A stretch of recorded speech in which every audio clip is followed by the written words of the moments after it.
오늘 사연을 보면 사람은 모름지기 어떤 상황에서건 떳떳하게 살아야 된다고 생각이 드네요. 그리고 떳떳하게 산다고 해서 그 잣대로 남을 함부로 휘두르거나 강해서는 안 되고요. 이 두 가지를 해결하지 못하면 아주 끔찍한 망신이 기다리고 있는 것 같아요. 그것도 노년에 당하면 자신의 일어서기 힘든데 정말 잘 살아야겠다고 생각이 듭니다. 안녕하세요. 결혼한 이래 요즘 유독 자꾸 드는 생각이 있어요. 사람이 가정을 이루고 편안히 살려면 적어도 그 미래부터 어떤 구조인지 알아봐야 한다더라고요. 저는 그렇게 멀리 갈 것도 없이 우리 음악 시어머니만 봐도 판단이 가능했을 텐데 왜 그때는 망할 놈의 콩깍지가 씌어져 있어서 그랬을까요? 아무튼 저는 결혼 이야기를 하기 전에 제 인생에 상당한 영향을 미친 엄마의 이야기를 좀 나눠야 할 것 같아요. 우리 엄마는 보통의 삶을 살아온 것처럼 보이지만 얼핏 보면 곱상한 아줌마 같아요. 예전부터 제 친구들이 엄마를 칭찬해 왔어요. 혜진아, 니네 엄마는 되게 젊어 보이시는 것 같아. 우리 엄마도 너희 엄마 이쁘다고 하셨어. 주름도 별로 없으시고 뭔가 막내 이모 같아 이렇게 칭찬을 받으면서 기분이 좋아지는데요. 안 좋은 사람은 어디에 있겠어요? 외모적으로는 매우 아름답고 온화한 표정을 지니고 있는 사람이에요. 그래서 엄마께 이렇게 전하면 역시 좋아하십니다. 누가 그런 말을 했을까요? 지난번에 놀러 왔던 미정이가 이번에 다시 데려올 거라고 했어요. 엄마는 김치 부침개와 삼겹살도 구워주겠다고 하면서 놀러 오라고 말도 아름답게 했어요. 녀석들은 엄마께서 이렇게 친구들을 귀엽게 대해주신 것에 기뻐하며 웃었답니다. 엄마의 외모는 제가 봐도 매우 아름다운 중년 탤런트 아주머님과 같은 느낌이 들었어요. 하지만 속은 아주 배부를 정도로 충분히 풍부하고 더 이상 충분히 상해 있는 것 같았지만요. 그렇다 하더라도 오해는 원치 않는 것이죠. 속이 썩은 부분 중에 내가 끼친 영향은 거의 없다고 자신해요. 왜냐하면 엄마가 짊어진 짐을 같이 지며 살아왔기 때문에 나도 속이 유사하게 비틀어진 것뿐이에요. 어머니의 삶이 이렇게까지 딸인 나에게 크고 작은 영향을 끼치는지 궁금하네요. 어릴 적 넉넉하지 않은 집에서 태어난 어머니와 동생 외삼촌을 낳고 돌아가셨다는 막내 외할머니의 삶에 대해 어렵게 대한 얘기를 자주 들었어요. 그나마 아들이었다며 어른들은 엄마를 위로했으나 엄마는 그런 말에 마음이 안 줄 것 같아요. 얘야, 혜진아. 내가 내 외삼촌을 얼마나 이뻐해 했는지 기억나니? 나도 내 외삼촌을 이쁘고 좋다고 생각했어. 그런데 너는 자유롭게 자라나서 언니가 되었지. 오빠들은 두 번 다시 엄마를 못 보게 되었어. 그래서 볼 때마다 귀여우면서도 항상 슬픈 생각이 들어. 나도 수철이고 그 애한테 아무런 잘못이 없는 건 알아. 그래서 잘 보살피고 싶은데 슬픈 마음이 여전해. 내가 수철이 위에 태어난 거니까 우리 엄마가 돌아가셨을 때 얼마나 힘들었을지 상상이 가겠어. 또 생각해보면 엄마가 7살 때 삼촌이 태어났는데 그게 뭘 잘못했는지 몰라도 외할머니가 하늘나라로 가셨다더라. 그때는 다들 울면서 난리도 아니었어.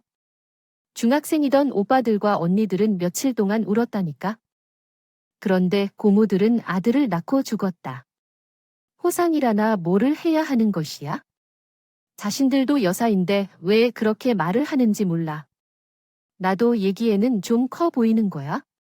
그 전에는 멋 모르고 고모들을 엄청 좋아해서 따라다녔어. 엄마는 형제들 사이에서도 꽤 어려운 역할을 맡고 있는 것 같아. 위로는 삼촌들과 이모들에게 맡겨놓고 아래는 엄마가 돌봐야 하는 남동생이 있었으니까. 게다가 얘기를 좀 들어보니 엄마는 제법 공부도 하고 싶었던 것 같아. 그때 동네에 아주 공부를 잘하는 오빠가 있었어. 나나나 언니나가 그 집에 그렇게 쫓아가서 공부를 가르쳐 달라고 했대. 아주 어리광을 부렸었어요. 그런데 생각보다 이것이 재미있는 것 같습니다. 하지만 그래봐도 아무래도 뭐가 될 것인지 아버지나 고모들, 할머니들이 나를 공부시킨다는 생각은 없는 것 같았어요. 엄마는 그것이 매우 서러운 것이라고 말했었죠. 그럼에도 불구하고 그러한 상황에서도 항상 외삼촌 믿음직한 존재라고 했지만 어찌됐건 고등학교까지 나와서 서울로 올라오게 되었습니다. 결혼을 하게 되면서부터 엄마의 인생은 더 복잡해졌던 것 같아요. 아빠는 그닥 나쁜 사람은 아니었지만 엄마의 입장에서는 좋은 사람은 아니었답니다. 술을 좋아하고 집에 잘 들어오지 않았죠. 찾아다니기도 하느라 집이 항상 가난했던 기억이 있습니다. 그때 아버지와 크게 싸웠을 때 아버지가 며칠 동안 나가셔서 연락이 오지 않을 때가 있었습니다. 그때 엄마가 저를 붙들고 울먹이며 호소하는 말을 하셨던 것을 기억합니다. 혜진아, 네 아빠 어디 가서 잘못된 일이 있으면 어떻게 해야 하는지 알아? 엄마 너무 무섭다. 아버지가 언제까지 안 오려고 하는지 모르겠어? 아, 어떻게 이렇게 어린 저를 붙들고 이런 말씀을 하신 것이 기억납니다.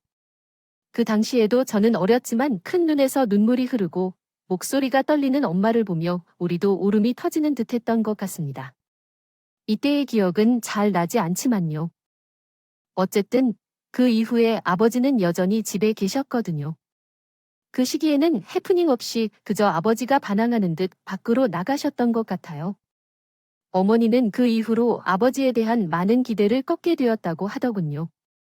결혼할 때는 조금 남자다운 모습을 보였지만 결혼 이후에는 거짓말 술을 마시고 다니며 남성 주제에 대해 어머니께 일러바치고 섹시한 언행을 했다고 하네요. 나와 내 할머니가 얼마나 성가신 전화를 받았는지 너무 잘 모르지요. 어쨌든 그 집안은 어머니가 그렇게 말씀하시지만 사실은 우리와 할머님 사이에 그런 접점이 없었어요. 외로 인해 외가 식구들이 가끔 우리 집에 왔었기 때문에 외삼촌이나 이모 생각은 나는데 친할머니나 고모들은 별로 못 봤거든요. 제가 알기론 순전히 엄마 표현을 빌리자면 아빠가 그 집에서 그리 인기가 많지 않은 아들이라서 그랬던 것 같아요. 대부분 제 주변 친구들을 보면 고모들이나 친할머니, 친할아버지를 별로 좋아하지 않는다고 해요. 이유는 거의 한결같았어요. 야, 당연하지. 고모들 좋아하는 여자애들이 있냐? 우리 엄마한테는 시누이잖아. 엄마하고 싸울 때 얼마나 적폐하게 싸우는데 나도 커서 보니까 고모들 진짜 싫고 너무 여우 같아요.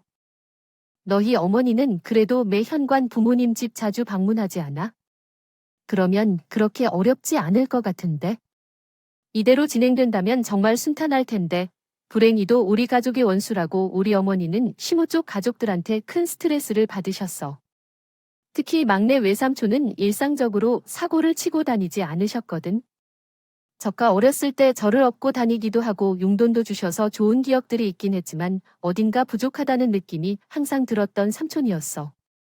나 또한 서서히 머리가 커지면서 어른이 되니까 외삼촌이 점점 작아지는 모습을 보게 되었어. 보게 되었고요. 엄마도 그런 삼촌은 안쓰러워 생각했었습니다.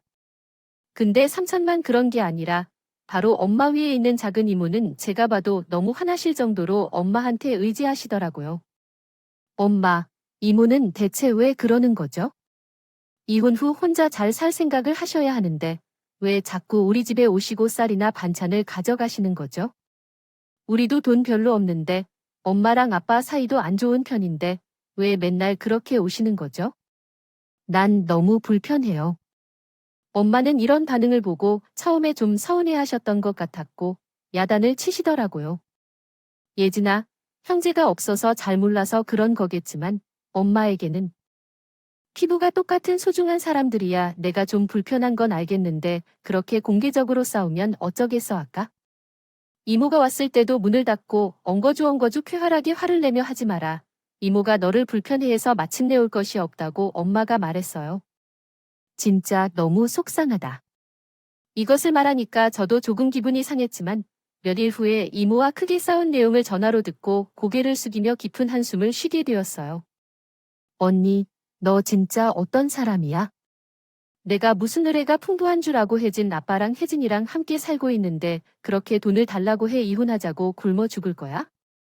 형부에게 다시 연락해보거나 언니 발로 싫다고 말하고 도망치는 것이 왜 그리고 나한테 그러는지 이때 엄마와 이모의 분쟁을 지켜보며 엄마가 자신을 싫어해서 그렇게 거리를 둔다고 생각되어 한편으로는 답답했어요. 그런데 마음이 약해지면서 음식을 만들고 이모네에 가서 버스를 타고 다니는 엄마를 보면 머리가 아프더라고요. 엄마가 이모나 외가 가족들을 포기하길 바란다는 엄마를 제가 포기하는 게 더 낫겠다고 생각했어요. 그때는 고등학생이었고 저도 공부에 정신이 팔려 미쳐 생각하지 못했던 문제를 직면하게 되었어요. 평소에 서로 친하지 않았던 아빠의 의견은 여기에 중요한 역할을 했습니다. 절실하게 필요했던 적이 없어요. 아빠도 나랑 같은 뜻이죠. 방에 다른 사람이랑 같이 살 수 없어요. 좁은 집에서 아이를 데리고 와서 어떻게 살 것 같아요? 아빠가 엄마에게 말 좀 해봐. 아빠는 당황스럽다 싶더니 그냥 머리를 쥐어뜯으면서 나가버렸어요. 엄마가 야속하다고 이야기했지만 그 곁에 손을 잡고 있던 아이를 보니까 너무 화가 나요. 엄마야, 왜 삼촌한테 큰 아이가 있었다는 걸 몰랐어? 그리고 그게 왜 우리가 책임져야 하는데 나는 공부할 때였잖아. 어떻게 같이 살 것 같아? 제 말 그대로 엄마는 초등학교 저학년쯤 된 여자 아이를 데리고 왔어요. 그래놓고는 대뜸하는 말이 너무 이상한 거예요. 혜진아야, 몇 달 동안 같이 지내자는 얘기야. 외삼촌 딸이래 내가. 진짜, 자세한 얘기는 나중에 할게. 그래. 이름이 뭐였지? 맞아. 지영이란다. 이제 막 9살이 되었대. 일단은 우리 집에 데리고 있어 보자. 응, 이런 말을 갑자기 들은 한창 예민한 10대 여고생은 보통 다 제가 반응을 하지 않겠나요? 갑자기 제 공간을 내주는 것도 이상하고 얼굴을 시커매서는 잔뜩 올 것 같은. 그 여동생의 얼굴이 마음에 들지 않았다면 마치 외삼촌이 엄마처럼 제가 차이가 나는 그 꼬맹이를 돌봐야 한다는 것과 비슷한 상황이었어요. 그런데 하룻밤 잘 자고 일어나니 그 여동생도 참 짜증났고 외삼촌은 어디로 사라져 연락이 되지 않았어요. 대강 듣기론 외삼촌이 어디선가 사고를 쳤다고 하는데 그 여자가 나타나서 아이를 낳았다며 갑자기 데리고 갔던 것 같아요. 와, 이런 상황이 있다니. 그 여자라는 어떤 사람이 삼촌한테 애를 맡기고 떠나버린 거군요. 그러면 삼촌은 돈을 벌러 통통대라도 가야 하는 건가요? 거라면 그나마 납득이 된다 하니 이렇게 맡기고 돈도 안 주고 그냥 사라지는 게 어딨어. 이때 정말 소름이 돋았던 건 뭔가 어느새 제 말투에도 엄마의 푸념하는 듯한 목소리가 그대로 닮아 있었다는 거예요. 아직 고등학생밖에 안 되었는데도 환경이 이렇게 사람을 만든다는 게 보이네요. 전 이런 것을 인식하지 못하고 있었는데 제 사촌 여동생, 그러니까 왜 삼촌의 딸이 며칠 뒤 그런 말을 했던 거 알아요? 고모랑 혜진이 언니 말투가 똑같아. 목소리도 비슷하고 누가 무슨 말을 하는지 헷갈리더라고요. 그때 비로소 이 꼬맹이랑 저도 조금은 말을 트고 경계를 없앴던 것 같아요. 같은 방을 쓰고 침대를 내주고요. 옷 갈아입을 때 나갔어야 했고 이렇게 하는 것이 스트레스였지만 원래 저에게 형제나 자매가 없었기 때문에 두 아이의 차이가 9살이어서 키 차이가 확실했고 우리 동네 학교로 전학시켜서 보냈었어요. 얘는 귀여운 구석이 있어서 그런지 어느 순간부터 언니 하면서 착착 달라붙기 시작했어요. 그래서 이 아이와 무려 2년 동안을 보냈는데 제가 대학 입학을 하고 중반이 되었을 때 그 관계는 순식간에 끝이 났죠. 그 당시에는 알바도 하고 서두르느라 정신이 없었지만 외삼촌이 아닌 나에겐 낯익지 않은 외숙모가 나타나서는 예의에 따라서 일을 했었어요. 그들이 나를 데려갔다는 거예요. 엄마가 아니에요. 연락처 같은 것도 없어요. 걔네 엄마가 덜컥 보내면 어떡해요? 아직 아기인데. 삼촌한테 전화가 왔었어요. 제 엄마가 데리러 올 거라고 말이에요. 그러더라고요. 돈 봉투도 얼마 놓고 가더라고요. 나도 연락처를 물어보려고 했는데 정말 순식간에 데려갔어요. 나도 약간 허전하고 기분이 이상해요.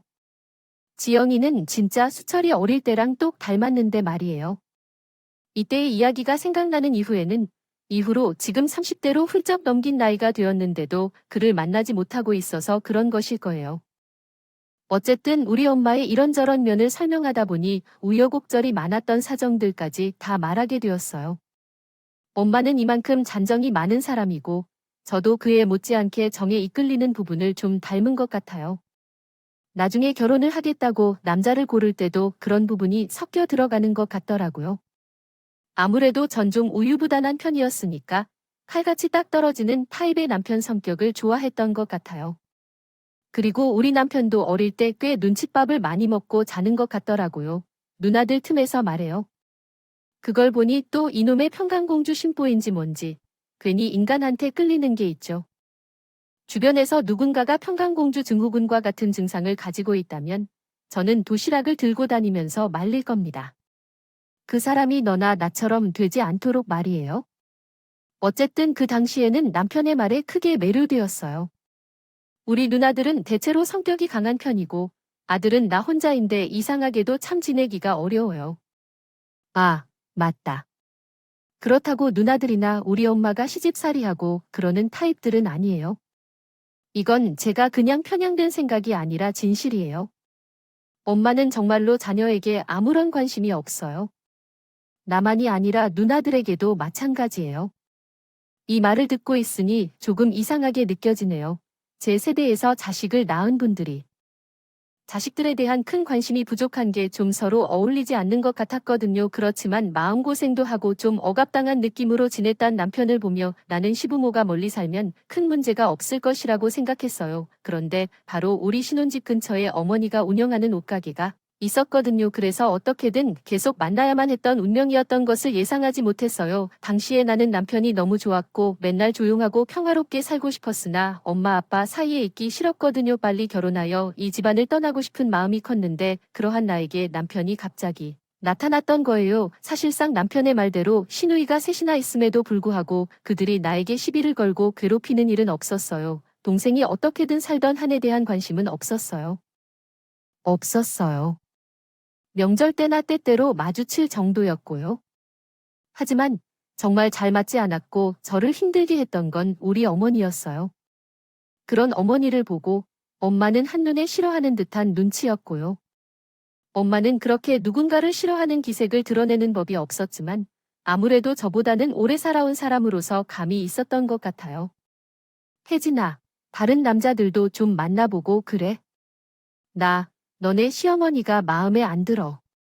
인상도 표현하고 말도 탁탁 쏘아붙이고 그렇게 사람을 위아래로 쏘아보는데 내 아빠를 만나서도 첫 만남에 그러는 게 어디 있어?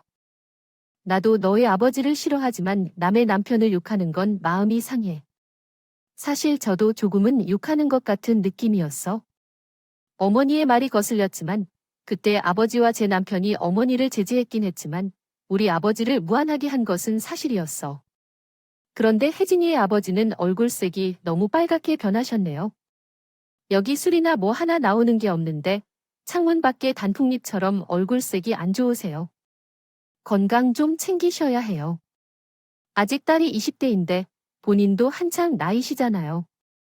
솔직히 이런 것은 평소에 우리 가족들도 크게 의식하지 못하고 있던 부분이라서 너무 창피하고 민망한 거예요. 거의 알코올 중독 수준에 이르기까지 밥을 먹을 때 그렇게 술을 함께 먹는 아빠로 인해 근처에만 가도 항상 술 냄새가 났어요. 그런데 맨날 같이 살다 보니까 얼굴색이 완전히 붉고 토말색이란 생각은 못 해봤어요. 매일 그 얼굴을 보다 보니 그런 말도 한 거 아니겠다 생각하지 않나요? 그런데 갑작스럽게 이렇게 지적을 받으니 좋은 말로 들은 것도 아니고 좀 비난하는 어조로 들려서 기분이 나빴어요. 우리 남편이 제재에서 넘어갔지만 엄마는 그 후로 완전히 소심해지셨더군요. 결혼식 때나 보고 말할 테니 얼마나 더 볼까요? 아빠는 왜 그렇게 폈는지, 사람이 약해진 것인지 그 말을 듣고 와서 꽤 신경을 쓰는 모양이야. 너 결혼할 때 자기도 얼굴에 화장품 좀 두드려 달라고 했대. 자기 얼굴이 왜 그렇게 빨갛냐고 하더라고. 뭐 한편으로는 그제 아빠도 자기 상황이 좀 파악된 거겠지. 뭐랄까, 우리 엄마는 결국 늘 긍정적인 상태로 끝나요. 얼렁뚱땅 인생을 살면서 그래도 늘 마무리는 좋게 생각하려는 편이었거든요. 그래서 그때 마음에 안 들더라도 결국 결혼식 날 아빠를 꽃단장이 주었더라고요. 딸의 결혼이라는 큰 행사 앞에 어떻게든 좋게 생각하고 싶었나 봐요.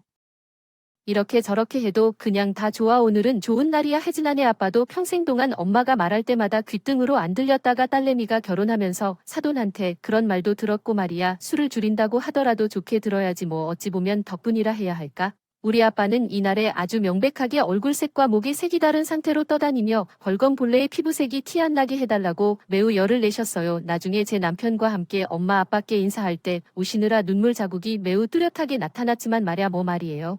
마치 피에르마 닮은 듯이 들뜬 얼굴의 아빠와 함께 촬영한 직계 조과의 가족 사진이라고 지금. 봐도 웃기고 묘하게 청승맞고 슬픈 것 같아요. 나쁜 건 아닌데 그날 유독 아버지에 대한 마음이 진하게 느껴져서 그런 듯해요. 아무튼 그렇게 엄마가 쏙 좋아하지 않았던 결혼에 이룬 나는 이후로도 아주 바쁘게 살았어요. 둘 다 맞벌이를 열심히 해야 할 형편이었거든요. 남편은 제가 집에서 전업주부라고 하더라도 밖에 나가서 일을 한다고 해도 불만이 없는 사람이었어요. 둘이서 행복하게 살 수 있다면 좋겠어요. 나는 집에 있으니 정도가 딱 적당했고 이렇게 야심이 없는 인간이라 약간은 혼란스러웠을 것 같아요. 언젠가는 아기도 낳아야 할 텐데 진짜 원룸처럼 아주 작은 집에서 얻어서 너무 좁았거든요. 그런데 집에 자주 들락날락하는 자가 있었어요. 바로 우리 어머니였죠. 그렇게 아들을 이뻐하지도 않았다면서 왜 그렇게 시어머니 대접을 받고 싶었던 걸까요? 어느 날은 아예 대놓고 말을 하더라고요. 나는 내가 어머니 하면서 따라다니는 게 좋더라. 내가 알다시피 나는 딸이 셋이나 있잖아. 그런데 이것들이 그런 애교가 전혀 없어 아주 망나니 같이 제 아빠 닮아서 그런지 몰라도 어째 애들이 다 성어슴 같단 말이야. 며느리 하나 받아서 이렇게 어머니 소리를 듣고 사니까 너무 좋단다. 속으로 저는 웃기고 있네 라는 말이 절로 흘러나왔답니다. 들은 바로 우리 어머니의 경우에는 살림에 대해서도 관심이 없고 딸들과 우리 남편을 잘 돌보지 않았다는 이야기를 들었거든요. 우리 엄마는 항상 바쁘고 어려운 삶을 살아왔기 때문에 그런 엄마에 대한 얘기를 들으면 조금 납득하기 어려워요. 남편에게 들은 바에 의하면 그 정도로만 느껴졌다고 하더라고요. 우리 엄마는 누나들에게 진심으로 불평이 많다더라고요. 어린 시절에는 도시락통도 제대로 닦지 않아서 씻지 않은 채 가져간 적도 있다더라고요. 그러나 엄마는 그런 부분에 전혀 신경을 쓰지 않아요. 내 학원비도 몇 달이나 밀린 적이 있고 보살핌을 받지 못하는 아버지가 가서든 것도 있지요. 그냥 내줬어요. 그래서 그것 때문에 밤에 불만한 듯이 싸워도 전혀 아버지가 마음이 약해서 항상 진정한 대화를 나누시곤 했고 어머니는 항상 울음을 터뜨리셨고 그걸 보니까 내가 커감에 따라 진료하게 되었어요. 그런데 생각해보니 원래부터 딸들과 어머니 사이가 좋지 않았기 때문에 시누이나 시어머니 같은 관심을 받는 것들이 생기지 않았고 그러한 가정집합이 없어서 꽤 편한 것 같아요. 하지만 어머니는 그런 제 딸들이나 제 손자 딸자식과 혼자 거주하여도 괜찮게 생각하시는 것 같지 않아요. 아직도 어떤 문제에 성토해요. 그럼에도 불구하고 어머니가 그런 우리 아들을 장가 보내주거나 신경을 쓰는 것은 왜 욕심이 많은지 이해가 안 돼요. 나 자신도 화가 나서 쉽게 흩어지지 않는 문제가 있지만 우리 어머니가 집에 오실 때 어머니를 직접 마주치는 일이 있었던 적이네요. 그때 우리 엄마한테 발을 탕탕거리면서 불쾌하다는 티를 내는데 당시에는 정말 잘못 본 줄 알았어요. 엄마가 쩔쩔매면서 말을 못하고 있는데 어머니는 우리 엄마를 하인 다루는 것처럼 말을 너무 편하게 하셨어요. 사돈이 요즘 누가 빨래를 그렇게 발로 밟아? 너무 추모하다. 진짜 그거 다 먼지 묻고 더러워지는 거 아니에요? 진짜 세상에 맞다 버렸네. 아유. 더러워라. 사실 이건 저도 약간 움찔했던 게 제가 싫어하는 엄마의 버릇이 그대로 나와 버렸어요. 다들 누구나 자기 가족들의 어떤 생활 습관이 좀 거슬리는 경우도 있고요. 싫어하기도 하거든요. 엄마는 수건 빨래를 할 때 나오면 물기를 제거하기 위해 발로 팍팍 밟는 버릇이 있었거든요. 얼굴은 참으로 고상한 편이지만 묘하게 그런 부분은 어울리지 않는 것 같아요. 그런데 다른 사람이 비판하니까 좋은 기분이 아니에요. 엄마, 그러지 말고 나와 있는 거 건조기에 말려야지. 그만하고 이리 줘요. 그래서 제가 다시 빨아서 널리는데 어머니는 정말 표독스럽게 쏘아붙이는 거예요. 나 밥 먹으러 왔는데 맛이 아주 뚝 떨어졌어요. 일어나야겠다. 혜진아, 어머니랑 시간을 좋게 보내라. 나 외출할게요. 쉬고 가세요. 이러면서는 엄청 거들먹거립니다. 제가 그렇게 느끼는 거죠. 전 그러고 이제 좀 그만 오셨으면 했는데 또 오신 거 있죠. 그것도 어머니네 옷가게 옷을 갖고 와서 우리 엄마에게 갖다 주라고 하는 거입니다. 처음에는 어째서 그런 일로 생각해주나 했는데 들을수록 엄마를 무시하는 게 느껴져서 저도 점점 화가 쌓이기 시작했어요. 이거 너희 엄마 좀 받아라. 저번에 보니까 옷이 그게 뭐야 보풀도 다 일어나고 얼굴은 말짱하신데 왜 그렇게 초라한 옷을 입고 다니시는 거냐? 딸이 그런 것 좀 신경 써 드려야지. 아들보다 딸이 좋다는 게 뭐야?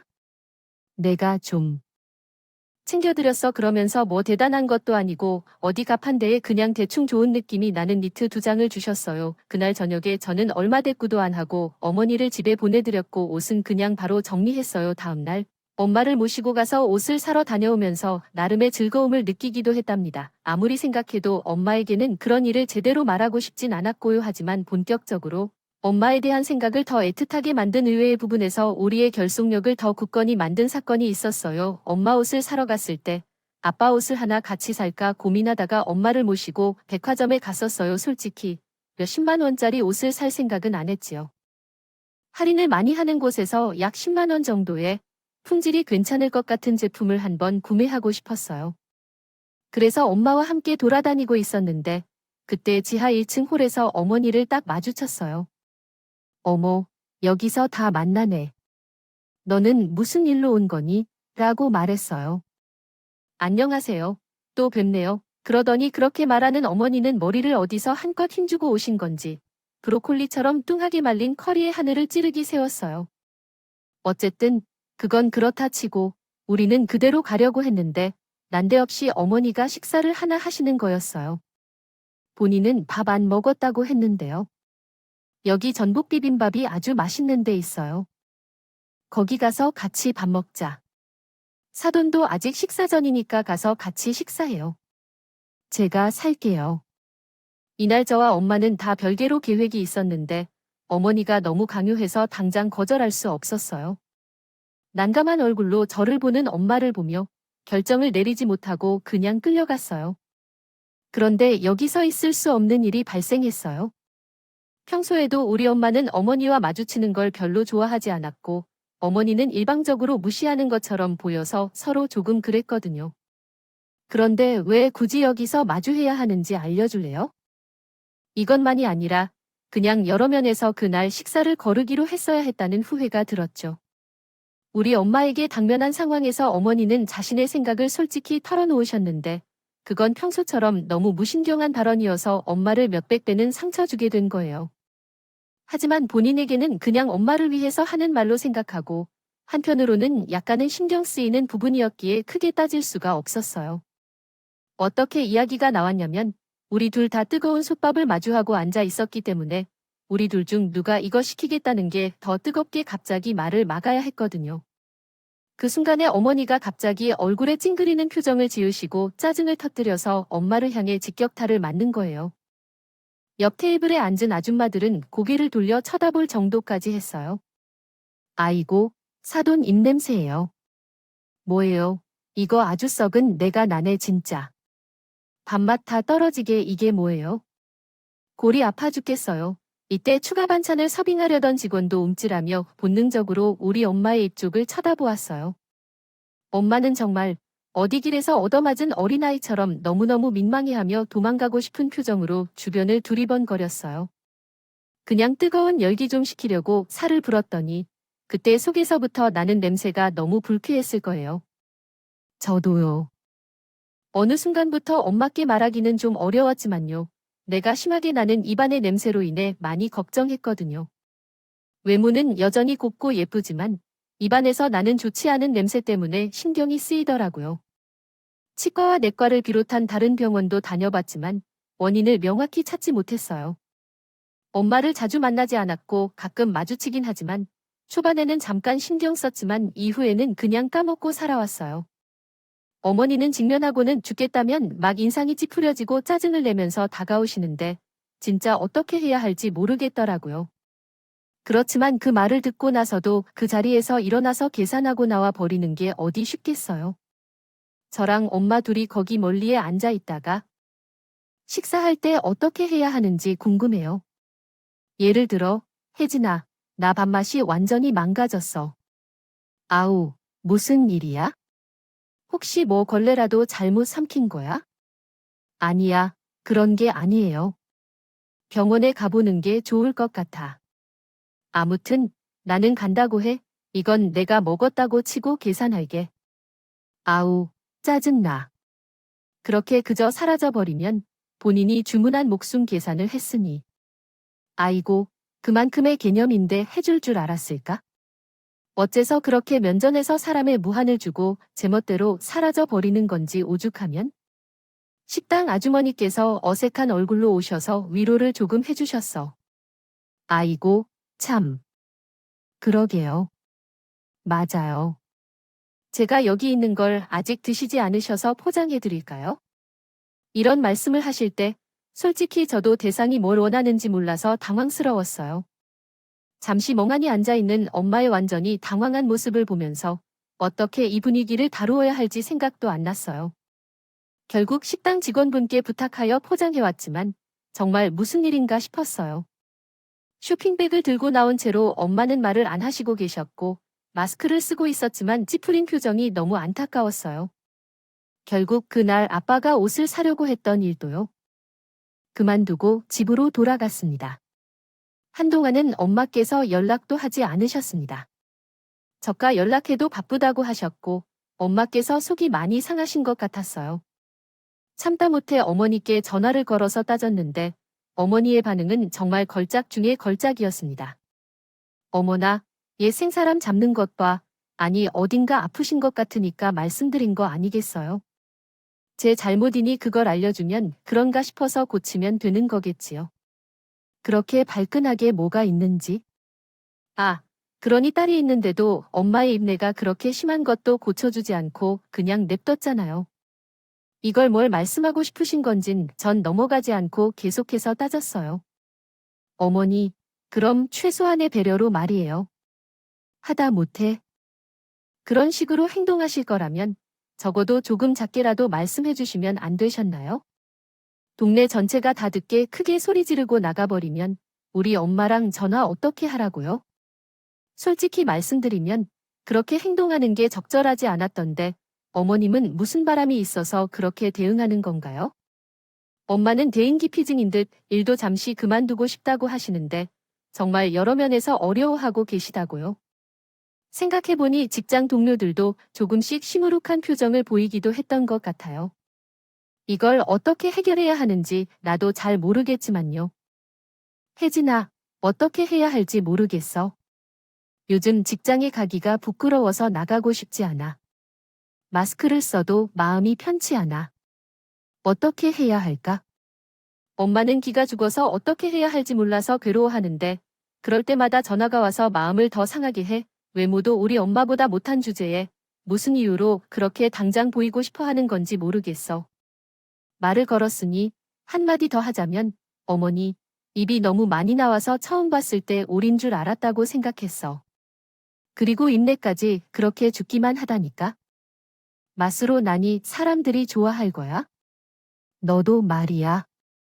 진짜 엄마 생각하면 그걸 다 고쳐줄 생각을 해야지. 이게 나쁜 말은 아니잖아. 내가 할 말은 해야 되는 성격이야. 다른 사람 생각해서 하는 말이니까 뭐 수술을 하든 어쨌든 병원 가서 좀 알아봐. 그게 뭐니 진짜. 와, 이건 무슨 부모의 원수라도 안 할 것 같은 막말들은 마구 쏟아내는데 보통 이렇게 시어머니랑 완전 끝바닥까지 치닫게 된 경우 많은 며느리들이 인연을 끊더라고요. 저는 끊는 게 끊는 거고 엄마를 이렇게 상처 입힌 데다가 기다렸다듯이 험담을 하는 걸 못 참겠더라고요. 제가 얼마간 말을 안 하고 그냥 넘겼던 제 가슴속 안에만 있었던 칼자루 하나가 있었어요. 솔직히 말씀드리면 엄마의 구치를 따를 만한 이유는 없어요. 몇 차례 엄마와 해결하려고 시도했지만 잘 되지 않아서 엄마도 속상해 하셨었던 것 같아요. 제가 견딜 수 있는 성질의 것이 아니었어요. 이에 대해 계속 참고 있었는데 불과 얼마 안 되어 아버님의 생신 때 푸는 계기가 되었죠. 이에 따른 여파는 심각했고 며칠 동안 밤을 깨어가며 해야 했던 일이 벌어졌습니다. 소위 말하는 가위 싸움이 벌어져서 겨우 그분을 설득하여 문제를 해결했어요. 그렇게 해결하던 중 아버님 생신도 어떻게 할지 고민하던 참에 어머니는 생신밥을 먹고 싶어 하지 않는다고 노골적으로 말씀하셨어요. 다른 사람들이 하는 나이마다 먹어야 한다고 생신밥을 먹어야 한다는 생각이 난리인 것 같아요. 아니, 그냥 함께 나가서 시간을 보낸다면 어떨까요? 그러잖아요. 저는 차리는 것을 못해요. 나는 아무것도 하지 않을 거예요. 당신이 내 생일 때 미역국 한 번 끓인 적이 있어요. 이 나이가 되면 더 이상 서방밥을 차리고 먹기 싫은 법이에요. 알아서 하든지 아니면 자식들한테 챙겨달라고 하세요. 어머니가 이렇게 밀어붙이는 모습을 남편과 신랑들은 좋지 않게 느꼈고 어찌어찌 하다 보니 자식들이 함께 준비하는 식으로 하게 되었어요. 그리고 장수가 마땅치 않아서 시댁에서 하려던 것까지도 집에서 치워야 된다고 계속 수군거리셔서 우리 집에서 하게 되었어요. 집도 작고 좁아서 죽겠는데 아버님 생신까지 여기서 하자고 하니까 저도 보통 짜증이 나지 않았어요. 그래도 별 수 없으니까 집을 치우고 이것저것 배달 음식을 주문해 준비해서 상을 차리긴 했어요.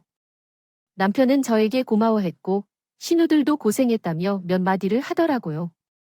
그런 와중에도 어머니는 여전히 마음에 안 든다는 태도로 입이 삐죽 나와 있으셔서 저는 어머니에게 오셨냐는 인사보다 다른 말을 건넸어요.